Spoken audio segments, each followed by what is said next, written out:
साथियों नमस्कार। गुजरात डायरी के पहले एपिसोड में आपने देखा अटल ब्रिज और वहां पर कैसे पहुंचे और टिकट चार्जेस।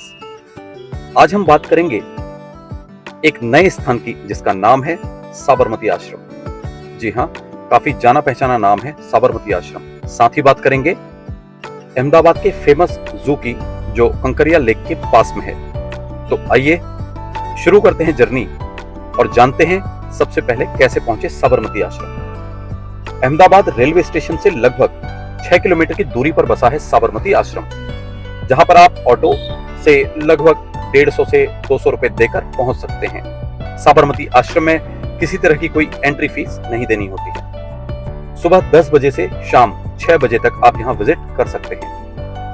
गांधी जी के दक्षिण अफ्रीका से लौटने के बाद भारत में उनका प्रथम आश्रम 25 मई 1915 को अहमदाबाद के कोचरफ क्षेत्र में स्थापित किया गया था। 17 जून 1917 को आश्रम को साबरमती के किनारों पर खुली जमीन के भूभाग पर स्थानांतरित कर दिया गया। पौराणिक कथा के अनुसार दधीची ऋषि, जिन्होंने धर्म युद्ध के लिए अपनी अस्थियों को दान कर दिया था, का आश्रम भी यही स्थल था और गांधी जी का विश्वास था कि किसी सत्याग्रही को निश्चित रूप से ऐसे ही स्थान पर जाना चाहिए। साबरमती आश्रम, जिसे हरिजन आश्रम भी कहा जाता है, 1917 से 1930 तक मोहनदास गांधी का घर था, जो भारत की स्वतंत्रता के आंदोलन के मुख्य केंद्रों में से एक था।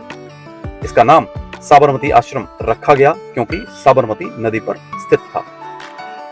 अहमदाबाद पर ही गांधी जी की नजर आकर क्यों टिक गई? वो इसलिए क्योंकि एक धारणा थी कि अहमदाबाद पहले हाथ की बुनाई का केंद्र था, इसीलिए चरखे का काम यहाँ अधिक अच्छी तरह हो सकेगा। साथ में एक समृद्ध शहर होने के कारण यहाँ के धनी लोग धन की मदद भी कर पाएंगे।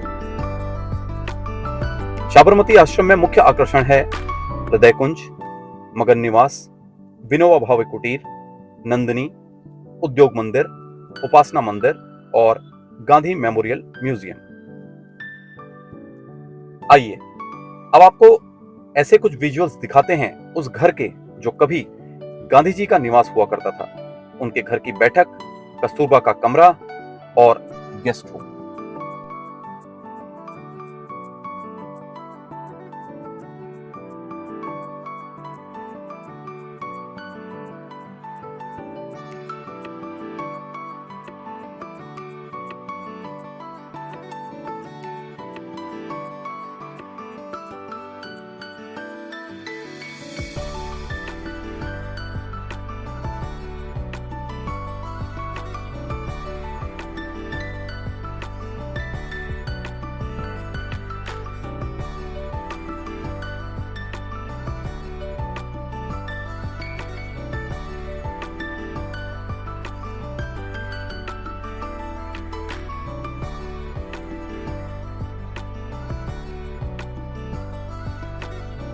इसके बाद चलते हैं अहमदाबाद जू और एक्सप्लोर करते हैं सन 1400 में बनी कंकरिया लेक।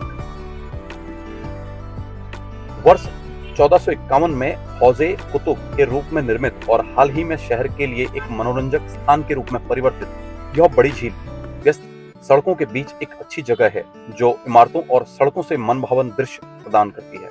लगभग 2.5 किलोमीटर की परिधि वाली ऐतिहासिक कंकरिया झील लगभग 500 वर्षों से अहमदाबाद की पहचान का प्रतीक रही है। आसपास के स्थानों में चिड़ियाघर, बाल वाटिका, एक्वेरियम और आसपास के कई पहाड़ी उद्यान शामिल हैं, जो एक संपूर्ण मनोरंजन केंद्र है।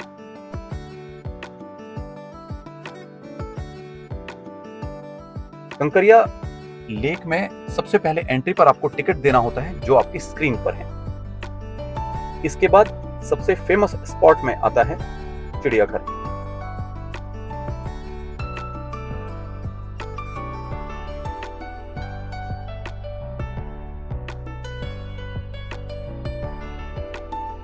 उन्नीस सौ 51 में स्थापित कमला नेहरू प्राणी उद्यान कंकरिया झील की बाहरी परिधि पर स्थित है और 117 एकड़ क्षेत्र में फैला हुआ है।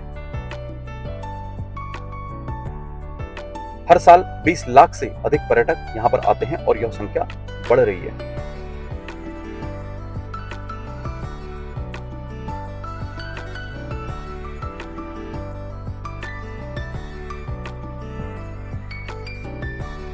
चिड़ियाघर विभिन्न प्रकार की गतिविधियों से घिरा हुआ है जो शहरवासियों और अन्य शहरों और विभिन्न देशों के आगंतुकों को अपनी ओर आकर्षित करता है। यह परिसर सभी आयु समूहों के बीच बहुत लोकप्रिय है। जू के अलावा बाल वाटिका, कंकरिया झील और साथ में अन्य एक्टिविटीज जैसे बोटिंग, मनोरंजन park, water park, laser show के साथ म्यूजिकल फाउंटेन आदि भी आप एंजॉय कर सकते हैं। इसके दायरे में बर्ड्स और रेप्टाइल्स की कुछ दुर्लभ प्रजातियां हैं।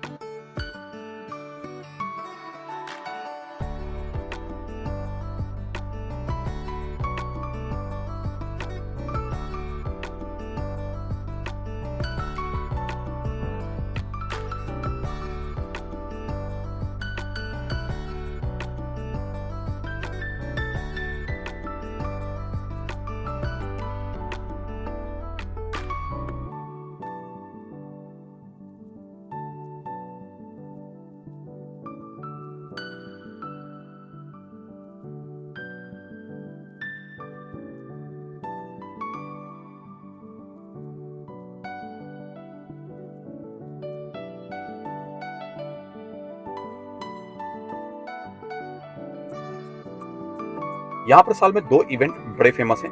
1 अक्टूबर से 7 अक्टूबर तक यहाँ पर जू वाइल्ड लाइफ वीक सेलिब्रेट करता है तथा 14 जनवरी से 30 जनवरी तक एनिमल वेलफेयर फोर्टनाइट का आयोजन होता है।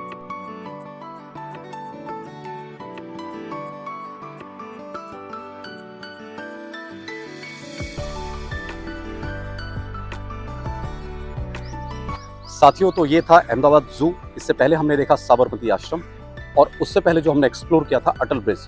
तो ये था आज का पूरा जो हमने 1 डे में विजिट किया अहमदाबाद में, और आप भी एक्सप्लोर कर सकते हैं। हमने जहाँ रहे थे, हम लोग जहाँ पर रहे थे, स्टे डिटेल आपको डिस्क्रिप्शन में मिल जाएगी। मणिनगर इस जगह का नाम है, मणिनगर के आसपास ये जगह पड़ती है और आशा है आपको ये जगह पसंद आई होगी। आगे हम वंदे भारत से निकलने वाले हैं द्वारका के लिए। द्वारका में नागेश्वर और द्वारका धाम को एक्सप्लोर करेंगे और आगे की जर्नी नेक्स्ट वीडियो में।